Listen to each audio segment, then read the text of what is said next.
If he dies, he dies. I see you're here with us again. Do we have news, developments? No, Judge, just for the record, no.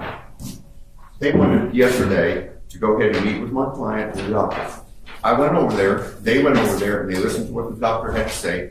He has pneumonia, he won't be released maybe until the 19th. I spoke with him, the DA and the investigator left. I spoke with him. He takes 2 oxycontin, 10 milligrams each every 4 to 6 hours. Okay. And he has to take that. He's in a situation that if he gets put under a stressful situation, he'll have a crash. It'll be a crisis situation, he'll be back over there.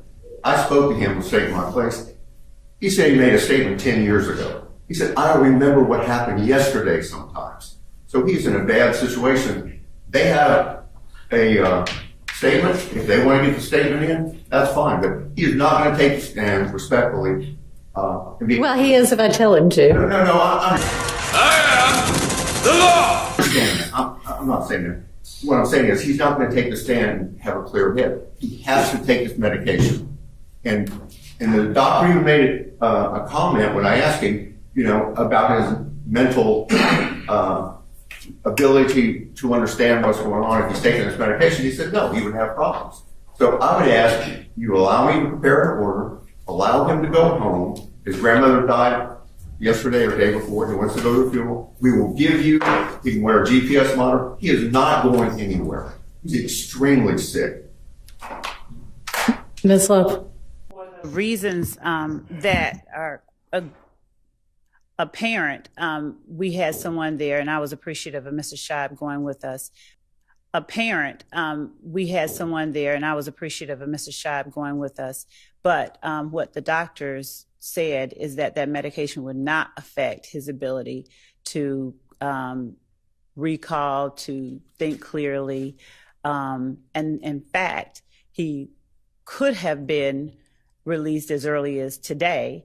And they said that they would keep him no later than the 19th. The touch of pneumonia is not what is keeping him. It is his reported pain level that he has given them that they are keeping him to monitor. So based on the information that we have, and Your Honor, is this something that the court wants filmed? Doesn't matter to me. If he dies, he dies. Go ahead. Okay.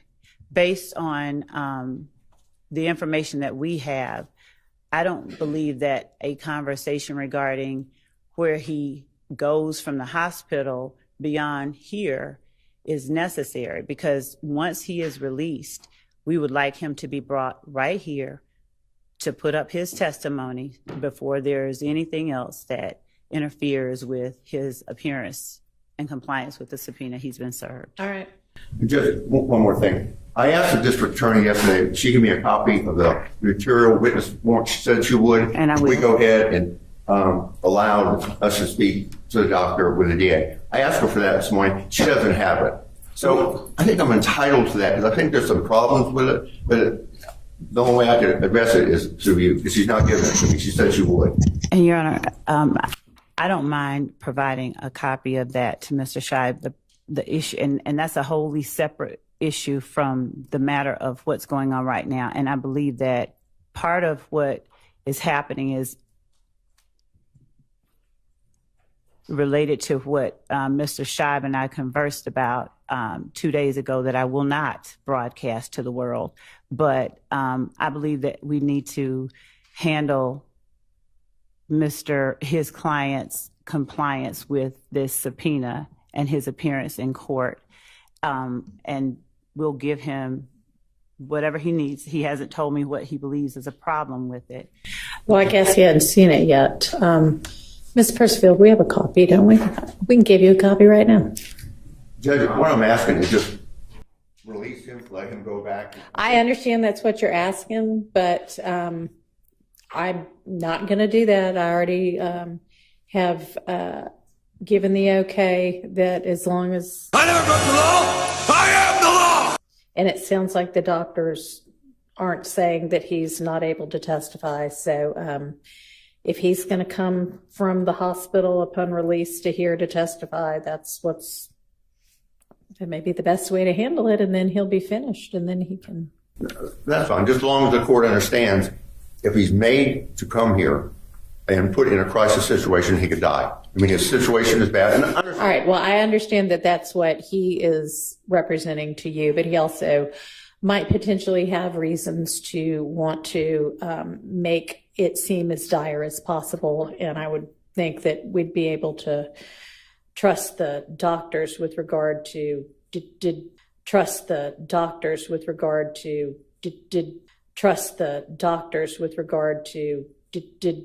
Miss Love, and maybe this is something to approach about, but do you have, I understand that you said that the doctors said the medications he's taking shouldn't have any impact on his ability to think clearly or recall.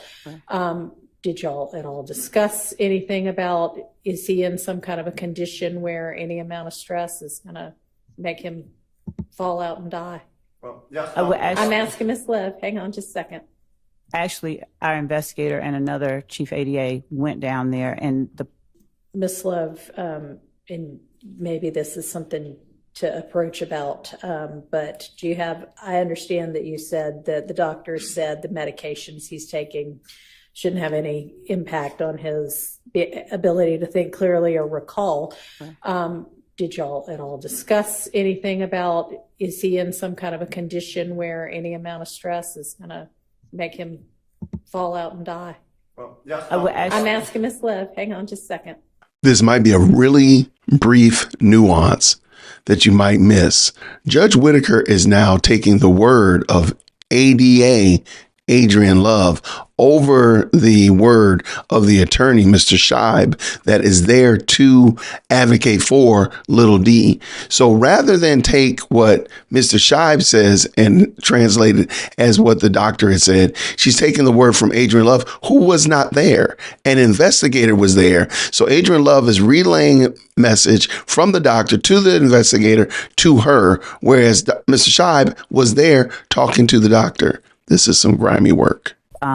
Indication that he gave was that it would not harm him, because I believe that Mr. Scheib broached the question of the impact it could have on him, and the doctor indicated that it would not have an adverse impact on him. But to be certain, I would rather that particular ADA or the investigator that overheard that conversation relay it more accurately as we can. But that is my understanding of what they said. And we can certainly have medical, people on standby. Okay. Well, I was there and listened to the doctor. That's wrong what she said. He said it would have an impact. He takes 2 OxyContin. He said it would have an impact on him. It would have an impact on anybody. But that's fine. All right. If you want to come get a copy of the material witness warrant. Judge could also. Do you want a copy of the affidavit as well? If he's brought over here, I can't stay at the hospital. I can't stay here 24/7. But if he's brought over here, will I be notified? I would certainly expect that you would be notified as soon as the state knows anything about it. Okay. The state's going to notify me?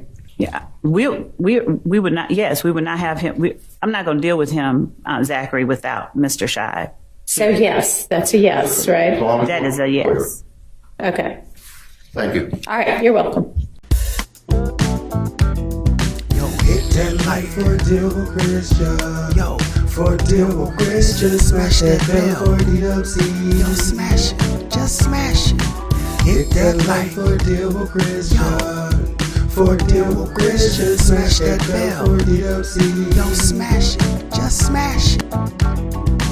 Hit that like for a deal with Christian.